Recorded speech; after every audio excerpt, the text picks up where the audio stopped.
जय महाराष्ट्र, जय महाराष्ट्र, जय महाराष्ट्र, जय महाराष्ट्र.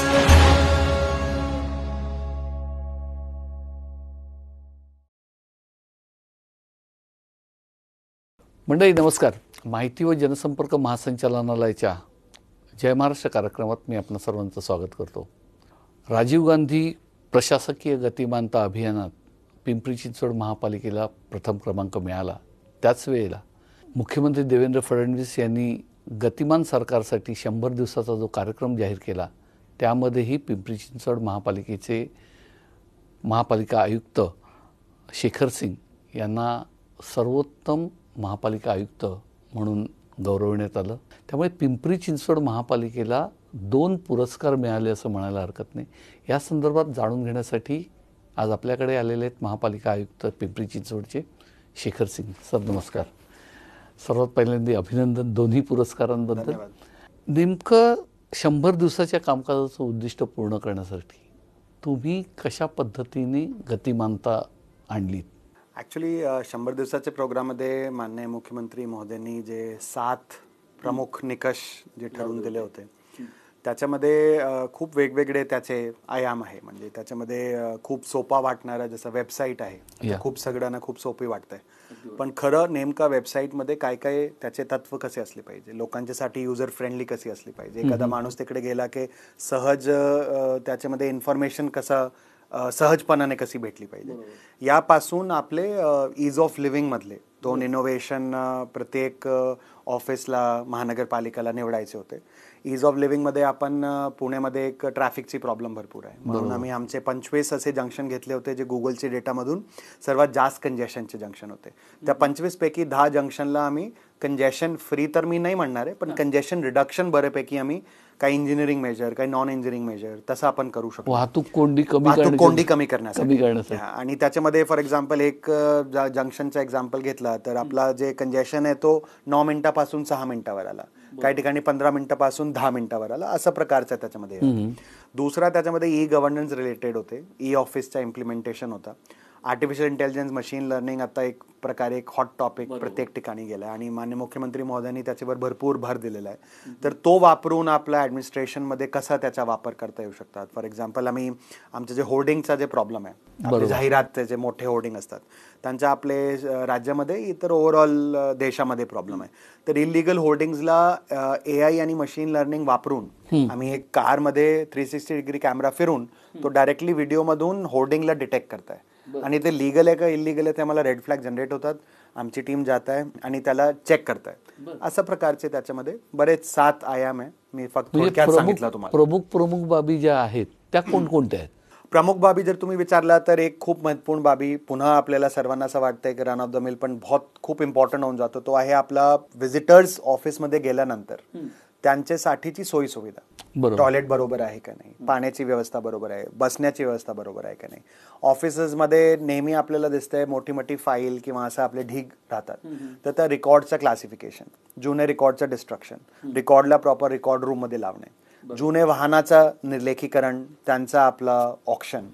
त्याच्या व्यतिरिक्त जसं ई गव्हर्नन्सचा मी याच्यामध्ये उल्लेख केला, ग्रीव्हन्स रिड्रेसल, त्याच्यावर माननीय मुख्यमंत्री महोदयांनी भरपूर भर दिलेला आहे आणि याच्यामध्ये खूप मोठा आयाम ग्रीव्हन्स रिड्रेसलच्या संदर्भात आहे. त्याच्यामध्ये आपला सरकार पोर्टल असेल, PG पोर्टल असेल. पिंपरी चिंचवड महानगरपालिकेची आमची स्वतःची पण ग्रीव्हन्स एक प्रणाली आहे, सारथी म्हणून 2015-16ला सुरुवात झाली. त्याच्यानंतर आम्ही त्याला स्मार्ट सारथीमध्ये कन्वर्ट केलं आणि स्मार्ट सारथीच्या आधारावर आता आम्ही डेटाच्या आधारावर त्याच्या सगळ्या आपले 3.5 लाख ग्रीव्हन्सेसचं आम्ही अनालिसिस केलेलं मागचे 4 ते 5 वर्षाचे. त्याच्यामध्ये मला लक्षात आलं की ग्रीव्हन्सचं आमचं जे ॲव्हरेज रेट ऑफ डिस्पोजल 17 दिवस आहे. रिअलोकेशन भरपूर आहे. एखादा आपला काही सिटीजन असेल, त्यांनी एक आपली काही प्रॉब्लेम निवडली तर तो फॉर एक्झाम्पल एक डिपार्टमेंट निवडत असेल, पण तो कदाचित ती त्या डिपार्टमेंटशी निगडीत नसेल, तो दुसऱ्याला पाठवणार, तो तिसऱ्याला पाठवणार आणि याच्यामुळे आपला सिटीजनचा म्हणजे एक वेळ वाया जातो या कंप्लेंट रिझॉल्व्ह करण्यामध्ये. म्हणून आम्ही त्याच्यामध्ये AIचा वापर करून जे कंटेंट तुम्ही ग्रीव्हन्सचा टाकताय त्याच्या आधारावर ऑटोमॅटिक डिपार्टमेंट सिलेक्शनच्या त्याला मुभा दिली. सिटीजनला ऑटोमॅटिक लोकेशन सिलेक्शनची मुभा दिली. त्याच्याकडे मुभा ही पण आहे की समजा मी ड्रेनेज डिपार्टमेंट सिलेक्ट केला, सिटीजन त्याला बदलू पण शकतोय, पण साधारणतः आम्ही त्याला automatic selection based on the content आणि त्याच्यामध्ये मशीन लर्निंगचा वापर करावा लागतोय, त्याला ट्रेन करावा लागतोय. मागचे 3.5 लाख संपूर्ण ग्रीव्हन्सेस आम्ही त्या मॉडेलमध्ये ट्रेन करून त्याच्याशी मॅच करून बघितलं की ही ग्रीव्हन्स आली की हा डिपार्टमेंट, ही ग्रीव्हन्स आली की हा डिपार्टमेंट, जेणेकरून ऑटोमॅटिक, जेणेकरून रिअलोकेशन कमी होतात. ग्रीव्हन्सचा आमचा जे मागचे 100 डेज मधला जे ॲव्हरेज होता 10.3 डेज होता. तो we were able to reduce it from an average of 17 days annual average to 10.3 during 100 days. आणि आपला जे शेवटचा क्वार्टर असतो नेहमी जानेवारी ते मार्च, यंत्रणा संपूर्ण बिझी राहतात मार्च एंडिंगमुळे. अगदी बरोबर. जानेवारी टू मार्च मध्ये our average in last 5 years was actually 21 days. Annual average was 17 days. तर खरं आम्ही 21 पासून 10.7 ला आपण येऊ शकलो. आणि साधारण आहे म्हणजे हे सगळं झालं की लोकांच्यासाठी पण सोयीस्कर होतं. ह्या सगळ्या गतिशील कार्यक्रमामुळे किंवा उपक्रमामुळे तुम्ही जे चेंजेस करत आणले त्याच्यामुळे लोकांना असं वाटायला लागलं का की पालिकेमध्ये आपले जे काही प्रश्न असतात किंवा आपली काही समस्या असेल, आपली काही तक्रार असेल, तर ती सोडवायला इथल्या अधिकारी वर्गाकडून खूप चांगल्या पद्धतीने प्रतिसाद मिळतोय? 100%. फॉर एक्झाम्पल आम्ही 100 डेजचे प्रोग्राममध्ये आम्ही आमचे व्हिजिटर आवर फिक्स केले. Every Monday, Wednesday, Friday 3 to 6 PM. मी पण बसतो, माझे सगळे अधिकारी त्यावेळी ऑफिसमध्ये हजर राहणार. जेणेकरून कुणाला जायचं असेल व्हिजिटरला असं पण व्हायला नको की संपूर्ण दिवसच तो सुरू राहणार. पण व्हिजिटर्सला सुद्धा क्लॅरिटी असली पाहिजे की कोणते ऑफिसचे कोणती वेळमध्ये मी गेलो की अधिकारी त्या ठिकाणी हजर राहणार आहे. आणि तो आम्ही सगळा फिक्स केला.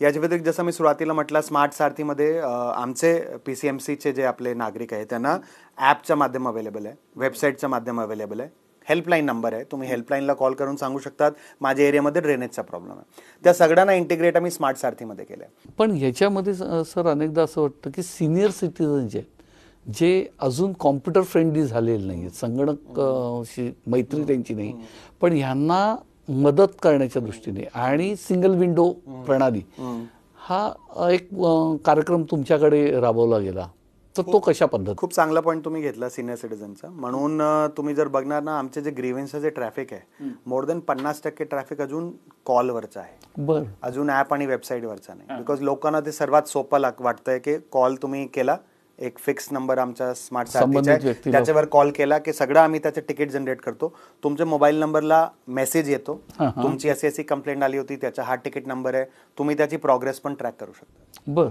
आणि ते सगळं ते सिनियर सिटीजनला कॉलमुळे सोपा राहतोय. यंग जे लोक आहे त्यांना ॲप आहे, वेबसाईट आहे, वेगवेगळे मीडियम आम्ही दिलेले आहे. आणि फक्त त्याच्यावर आपण थांबलो नाहीये, त्याच्यानंतर सुद्धा ऑनरेबल CM सरांनी पण त्याच्यावर भर दिलेला आहे की याच्यानंतर आमची दर मंडेला जनसंवाद सभा असतो, जे माझे प्रत्येक झोन ऑफिसला असतात प्रत्येक सोमवारी. तो जनसंवादचा सुद्धा जे मी तिकीट जनरेट करतोय तो मी स्मार्ट सारथीशी लिंक करतोय.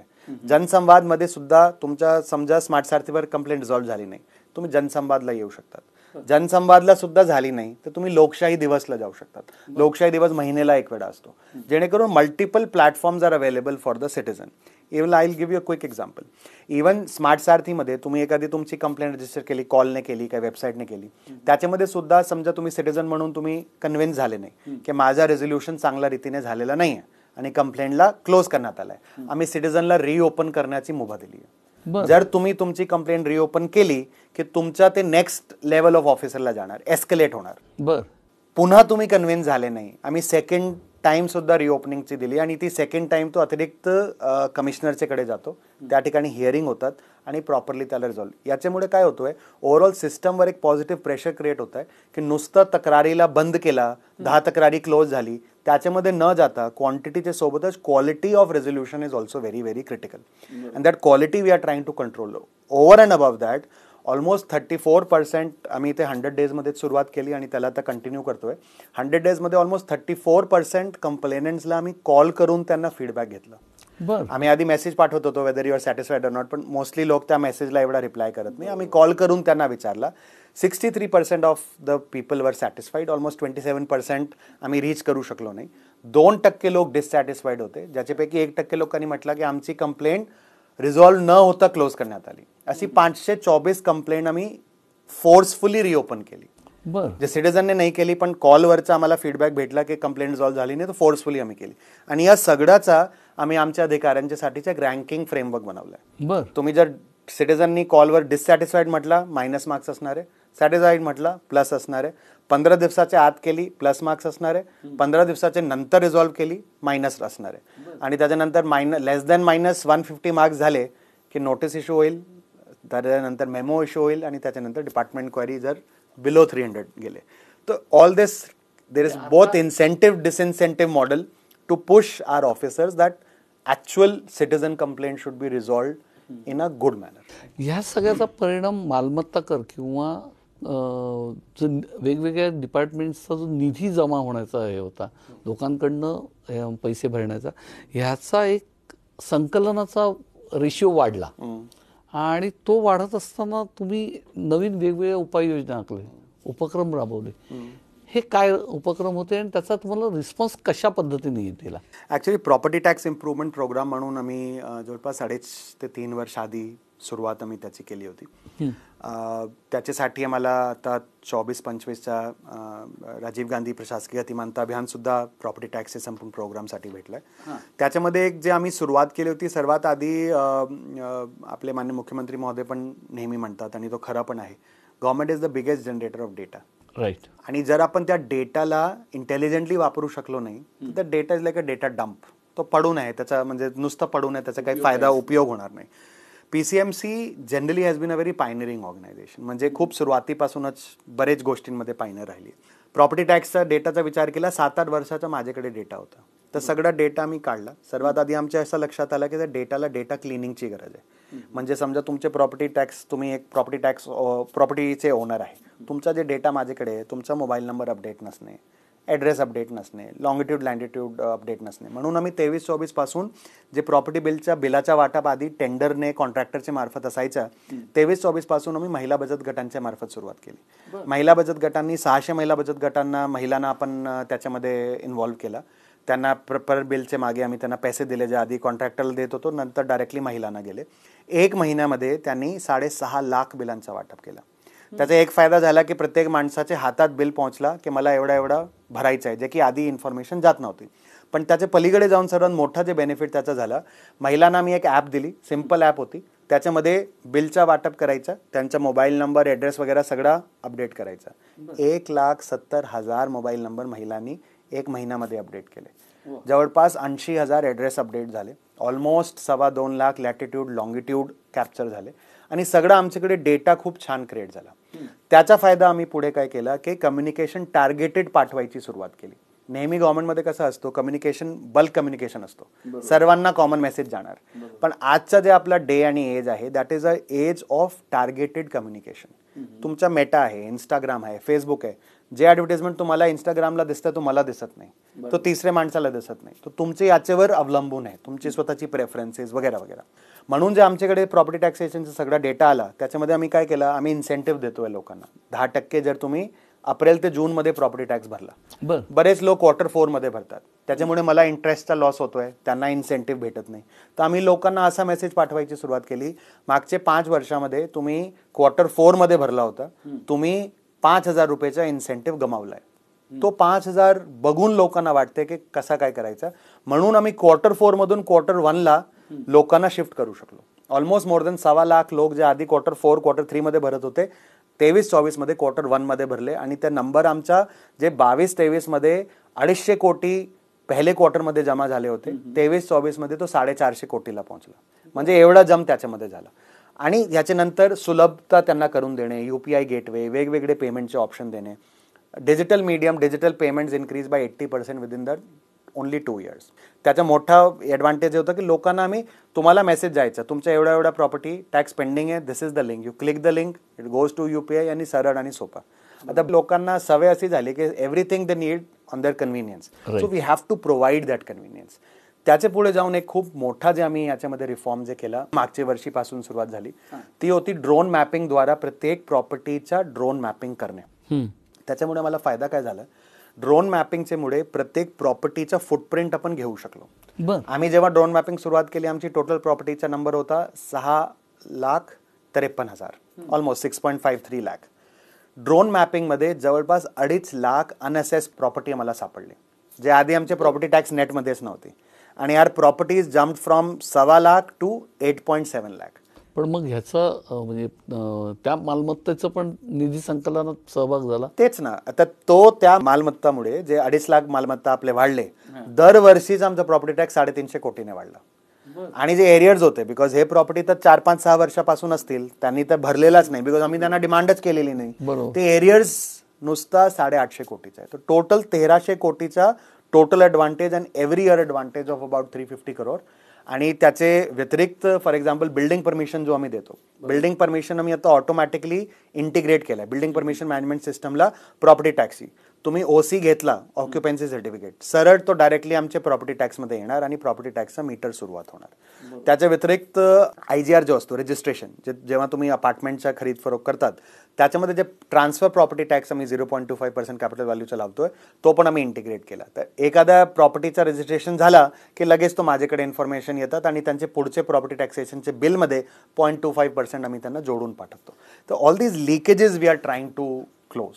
काही वर्ष म्हणजे तुम्ही आता असं म्हणालात की काही प्रॉपर्टीज तुमच्याकडे नोंदवल्याच गेल्या नव्हत्या आणि ऑल ऑफ अ सडन तुम्ही आम्हाला मालमत्तेचा निधी मागताय किंवा मालमत्ता कर भरायला सांगताय.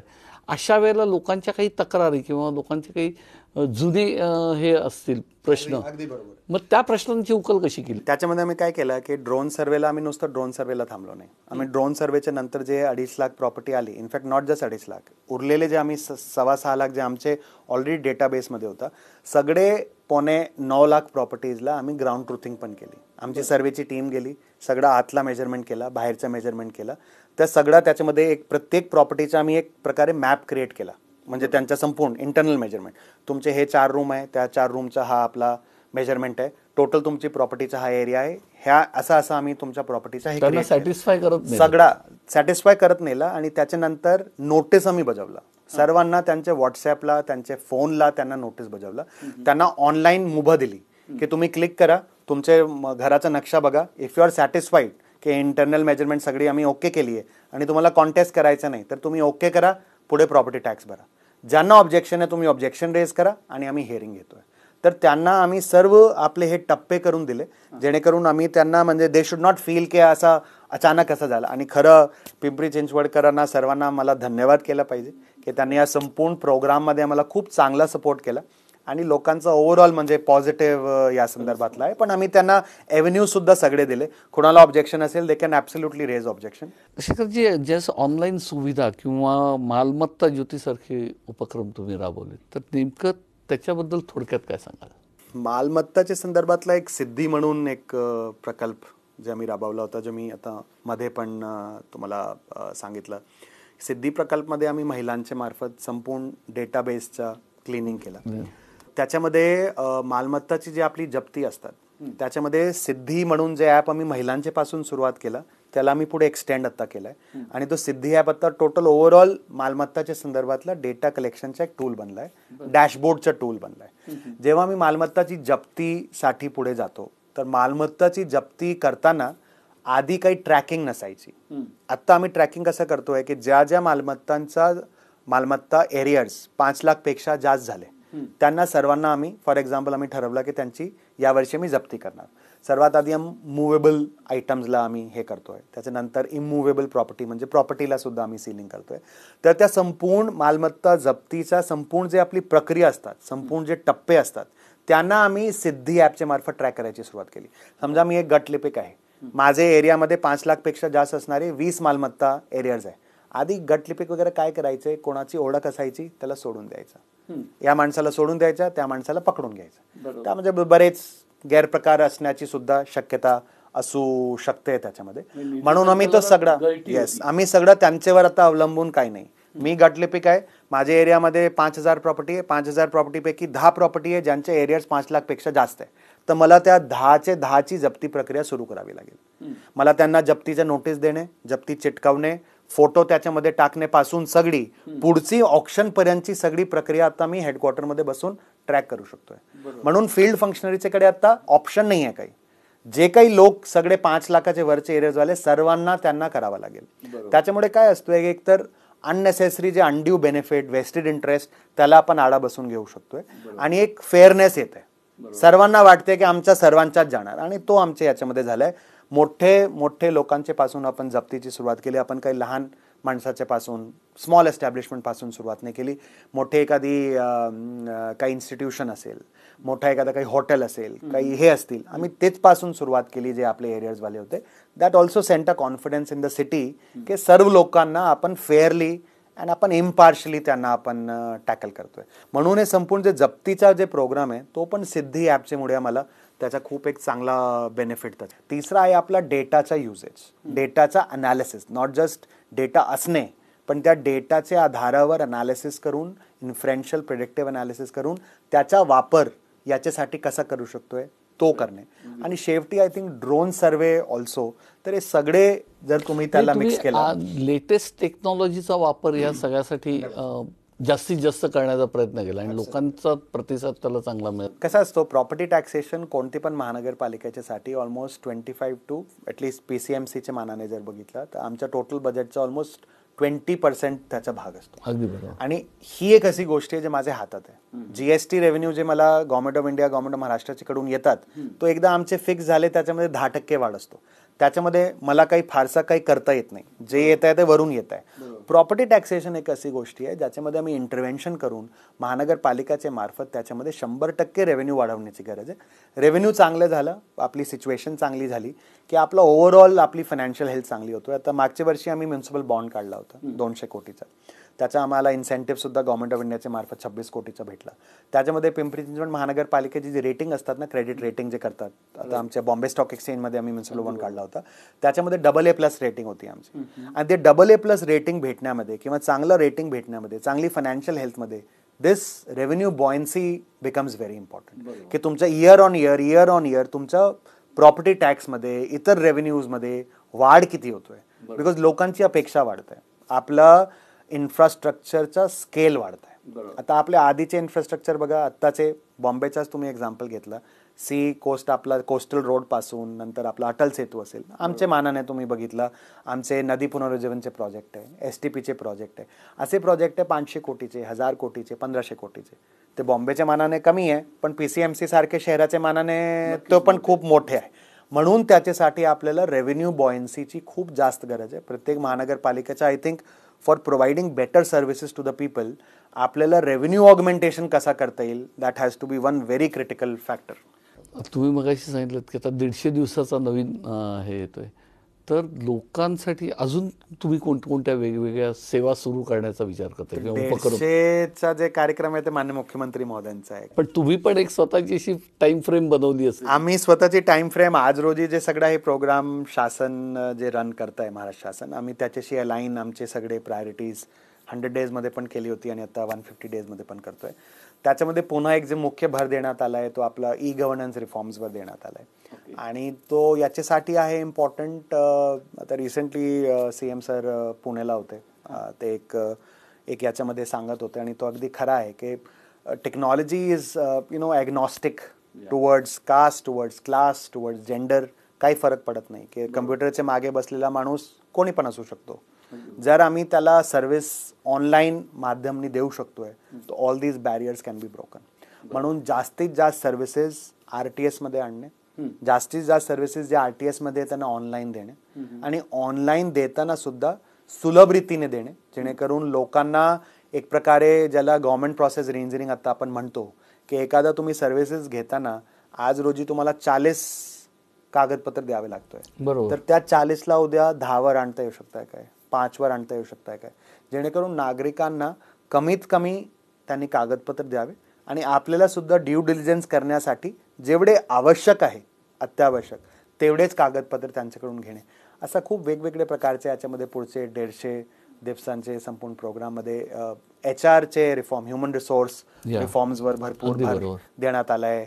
आपले लोकांच्या शासकीय एम्प्लॉईजचे सर्व्हिस बुक्स असतील, त्यांचे प्रमोशनचे काही मुद्दे असतील, रिक्रुटमेंटचे मुद्दे असतील, तर मंत्रालयीन पातळीवरचे काही त्याच्यामध्ये मुद्दे आहे आणि आमचे फील्ड मशिनरीसाठीचे पण त्याच्यामधले बरेच मुद्दे आहे. सर, तुम्ही सांगताना असं वाटतं की सहजगत्या झालं असेल, पण हे सगळे उपक्रम राबवताना तुम्हाला अनेक चॅलेंजेस आली, आव्हानं आली समोर.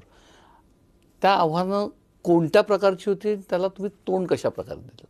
आय थिंक सर्वात इम्पॉर्टंट आहे तो 100 डेजचा प्रोग्राम असो किंवा प्रॉपर्टी टॅक्सेशनचा प्रोग्राम असो. एज्युकेशनमध्ये बरंच मी काम करण्याचा प्रयत्न मागचे 1.5-2 वर्षामध्ये केला आहे. माझा नेहमीचा एक विश्वास असा असतो की एकतर जे जुना चांगला काम आहे त्याला कंटिन्यू केला पाहिजे. बरोबर. प्रत्येक ऑफिसरला, प्रत्येक माणसाला वाटत असेल भूतो न भविष्यंती, पण जुना पण काही जे आहे त्याला कंटिन्यू केला की स्ट्रेंथ वाढतोय. स्ट्रेंथ वाढते. आपले अर्बन गव्हर्नन्समध्ये जर तुम्ही बघितलं, काही वेळा काही प्रोजेक्टला जेस्टेशन पिरियड लागतोय. प्रत्येक प्रोजेक्ट काही 4 महिन्यामध्ये 6 महिन्यामध्ये होत नाही.